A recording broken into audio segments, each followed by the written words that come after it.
3 days dark in Brunswick County. No line into the house since Saturday. Confirmed outage, credits issued, no cause disclosed, no coverage. Meanwhile, the port up the river lost its gates to a keyboard. The national attack numbers hit a record, and the AI tools built to help me document all of it kept routing me to a weaker model. I live on an island. This is day 3 with nothing coming into my house. No internet, no television, no connection at all. I have spoken to representatives. There is a confirmed service outage in the area. There is nothing they can do about the timeline. I am on the notification list. Credits have been issued. No cause has been publicly disclosed. No local outlet has reported it. Not WECT, not WWAY. 3 days, and the only public record of this outage is the one you are reading. The workaround everyone suggests does not work here. A phone hotspot is not a backup when the towers are degraded too, and on a barrier island they often are, because the cable plant and the cell backhaul cross the same bridge on the same trunk. When that trunk goes, everything goes at once. That is not redundancy. That is one path wearing 2 names. I run a paid intelligence publication out of this house. I did 57 fewer hours of research this week than I should have. That is what infrastructure failure costs one working analyst, and I am one household out of thousands. This county has been here before. 1 month ago, the Brunswick County Sheriff's Office reported that a fiber cut had knocked out most AT&T cellular sites across the county, degrading or eliminating service in multiple locations.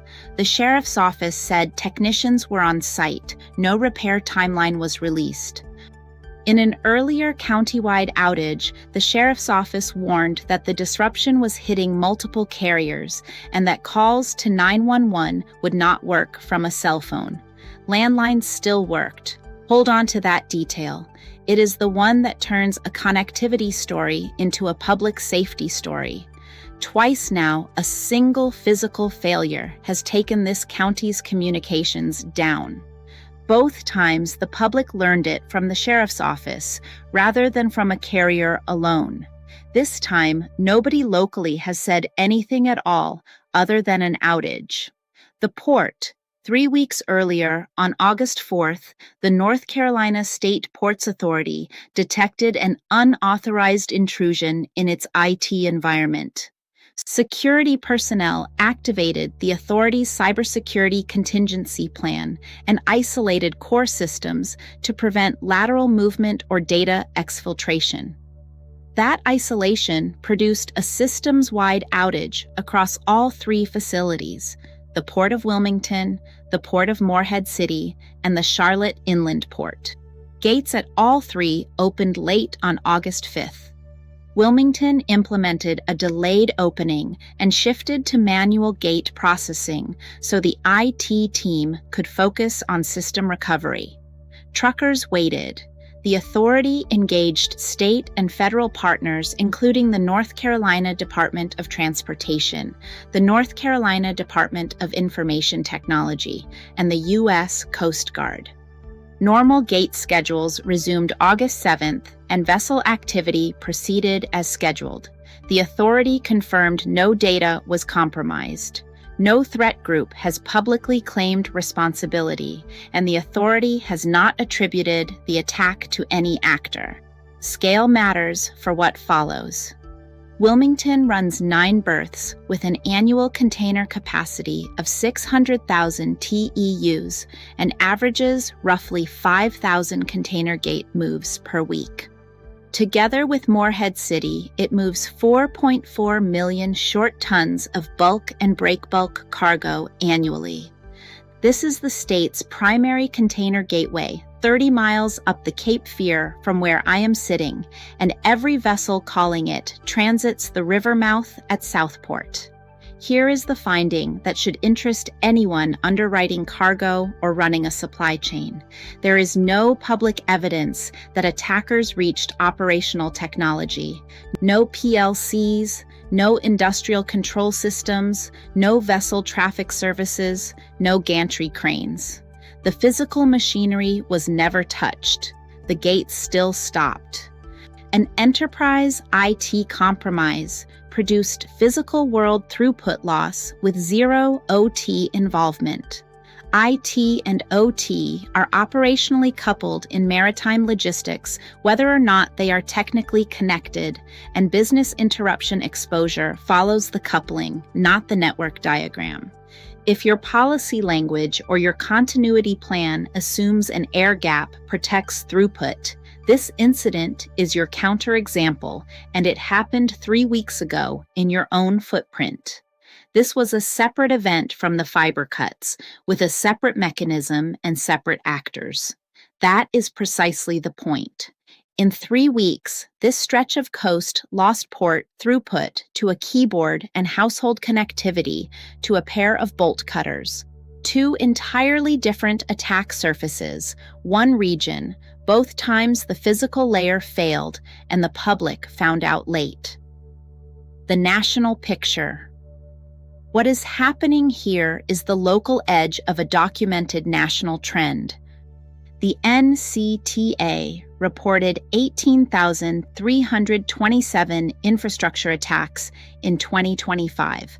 That is more than 50 every day, a 59% increase over 2024, averaging 1,527 incidents per month.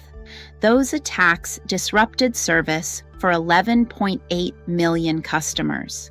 An economic analysis by Edward Lopez, PhD, commissioned alongside the industry report, estimated the societal cost of these outages at between $294 million and $1.47 billion for 2025, borne mostly by consumers. That figure vastly exceeds the value of the material being stolen. The concentration is stark. The top 10 states accounted for nearly 78% of incidents, with California and Texas alone responsible for more than half. Copper theft remains a major driver, but criminals are increasingly targeting fiber optic lines directly. Providers have reported impacts to 911 dispatch centers, hospitals, schools, military bases, police and fire stations, and federal buildings. North Carolina ranks 8th in the nation for annual infrastructure attacks. The pattern across this state, Buncombe County, August 4th. A large-scale fiber cut disrupted Buncombe County government phone service and access to county services for most of the day. County officials confirmed 911 was not affected. Patrick Paterno, Senior Director of Field Communications for Spectrum, attributed the outage to a criminal attack in which vandals pulled wires down from a utility pole around London Road in Asheville. Spectrum offered a reward of up to $25,000 for information leading to an arrest. Local businesses ran on handwritten notes and backup point-of-sale systems. Johnston County, September 25th. Suspects cut and removed approximately 100 feet of fiber optic cable from the 1700 block of Rains Mill Road outside Princeton. The outage affected eastern Johnston County, the Pikeville area of Wayne County Public Schools, and cell service in the immediate area. Spectrum put emergency repair and replacement costs at approximately $150,000. An earlier cut on NC 210 in Smithfield had hit western Johnston County that April. Charlotte West Tyvala Road. A Spectrum fiber line was severed, believed intentionally, according to a company spokesperson, causing outages for area customers. Charlotte Mecklenburg Police assisted the investigation. Same $25,000 reward. Brunswick County, both countywide cell outages described above. Across the state line, same corridor. In Anderson County, South Carolina, Spectrum said a fiber optic line was intentionally cut near Williamston, calling it a criminal attack on infrastructure and offering the same reward. In Spartanburg County, a Spectrum line was cut on Asheville Highway, taking out service in parts of Spartanburg, Inman, Landrum, and in Tryon and Saluda on the North Carolina side. Deputies found tools left behind at the scene. A sheriff's office spokesperson called it a theft gone wrong, thieves cutting a line they believed held copper. The mechanism is consistent, and it is stupid. Paterno put it plainly. Thieves cut lines assuming there is copper, only to find that Spectrum's fiber optic cable contains none. They walk away with nothing. They leave behind six-figure repair bills, counties without phones, schools offline, and communities that cannot reach emergency services. Spectrum's tip line for infrastructure attacks is 833404 TIPS 8477. The policy gap. Federal law currently imposes criminal penalties for vandalizing government-owned communications networks. Privately operated networks, which is nearly all of the infrastructure carrying American commerce, sit outside that protection. On April 10, 2025, Representatives Laurel Lee, a Republican, Florida, and Mark Veazey, Democrat, Texas, introduced H.R. 2784, the Stopping the Theft and Destruction of Broadband Act of 2025.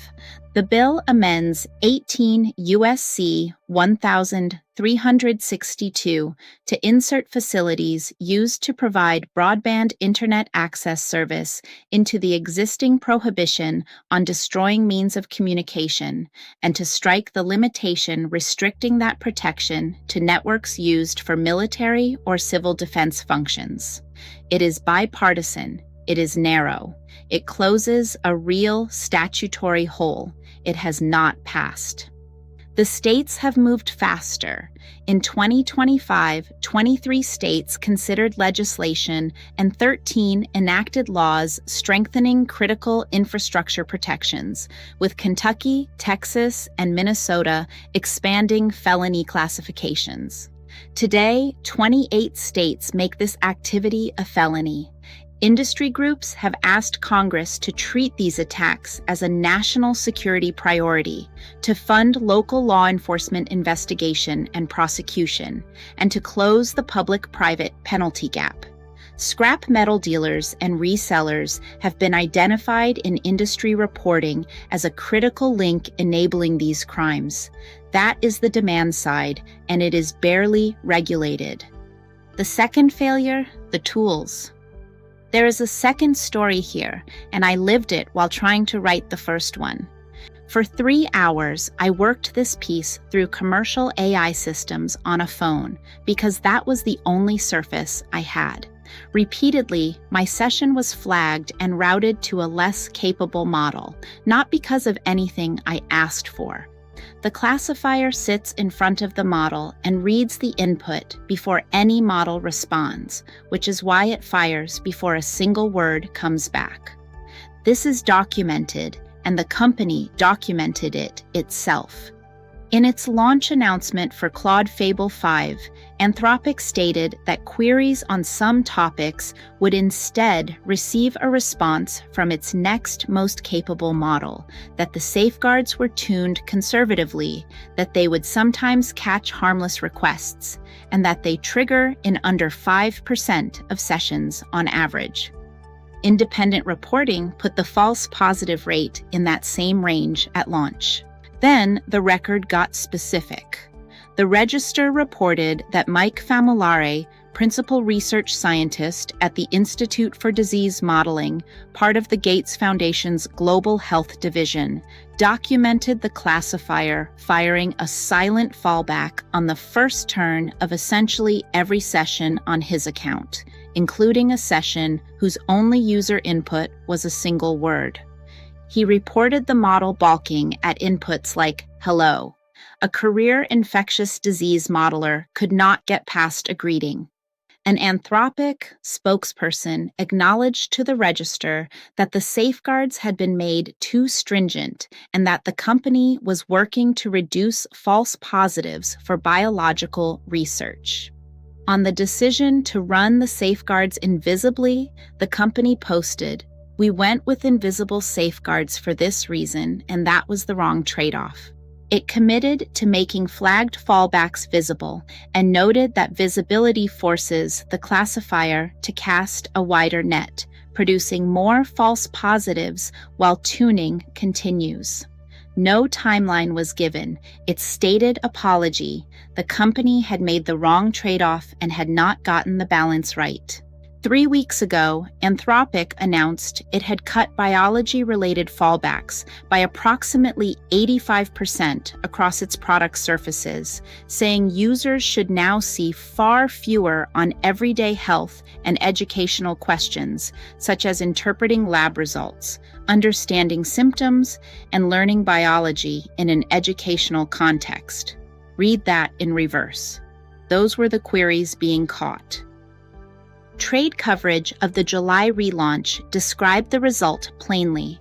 The same model wrapped in a tighter safety layer, with users doing real engineering work more likely to watch a routine prompt get flagged and answered by the weaker model instead, and with the notification itself interrupting a flow of work that would have been smoother without it.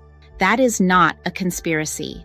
It is a calibration failure, disclosed by the company, corrected twice, and still landing on the wrong people.